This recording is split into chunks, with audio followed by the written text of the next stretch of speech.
Sebagian sejarawan mengatakan mereka datang bersamaan, tapi sebagian lain mengatakan Syekh Kuro dulu yang datang dengan Syekh Bentong. Syekh Bentong ini sebetulnya bukan gentong, bentong, bantong. Ini bahasa Cina, orang Cina ini. Karena kebetulan bareng datangnya sama Cheng Ho. Ya, ini panglima perang Cina yang pada masa dinasti Ming adalah Muslim.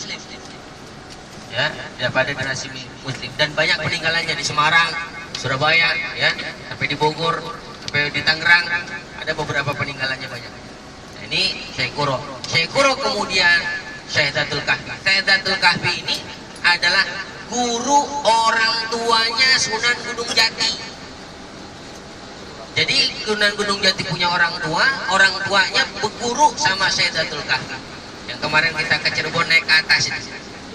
Nah, itu gurunya bapaknya atau gurunya orang tuanya Sunan Gunung Jati. Nah, Sunan Gunung Jati sebetulnya jauh masanya dengan Syekh Datul Kahfi. Karenanya kalau kita ke Sunan Gunung Jati kurang afdal kalau nggak ke Syekh Datul Kahfi. Atau Syekh Nur Jati atau Nuril Jati, ya, beberapa Syekh Dovi dan beberapa julukan yang lain. Beliau lahir pada abad ke-14. Tentang Syekh Datul Kahfi ini lahir pada abad ke-14. Disebut Datuk Kahfi. Datuk ini kan maknanya adalah kakek, orang yang begitu banyak dia punya ilmu, karena hampir seluruh, ya, wabil khusus anak dari Prabu Siliwangi yang belajar kepada Syekh Datul Kahfi. Nah, Sunan Gunung Jati salah satu dari cucunya Prabu Siliwangi, kalau nggak salah gitu ya, salah satu dari cucunya Prabu Siliwangi.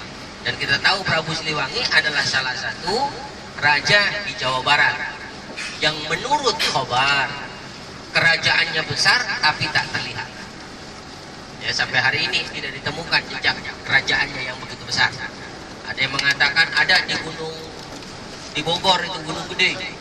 Ada yang di sini, ada yang di situ, macam-macam bilangnya orang. Ya, ada juga yang mengatakan salah satunya gerbangnya itu ada di Bogor, itu Taman Kebun Raya Bogor. Ya, macam-macam lah. Walaupun senjata beliau yang menurut kabar ada di sana, ada di sini. Ada yang mengatakan ini senjatanya Prabu Siliwangi. Di tempat lain juga yang mengatakan ini adalah senjatanya Prabu Siliwangi. Tapi semuanya wallahu a'lam. Cuma Allah yang tahu kebenarannya. Namun ini korek-korek sejarah dari para sejarawan, dari orang-orang yang memahami sejarah itu. Insyaallah nanti kita akan jelaskan tentang Sunan Gunung Jati, ya. Sebetulnya karena memang salah satu-satunya Sunan yang 9 yang ada di Jawa Barat cuma Sunan Gunung Jati. Dari Sunan Gunung Jati insya Allah kita ke Masjid Demak, ya. Jadi, makanya mudah-mudahan sampai selesai kita ziarah sehat terus. Amin. Ya, tapi bisa ziarah lagi terusan sehat dan jangan sampai sakit. Syukur-syukur. Makanya perlu dijaga kesehatannya. Kalau memang tidur dah, gitu. Jangan terlalu banyak begadang, rokoknya insya Allah sih sehat dan rokoknya berkurang banget.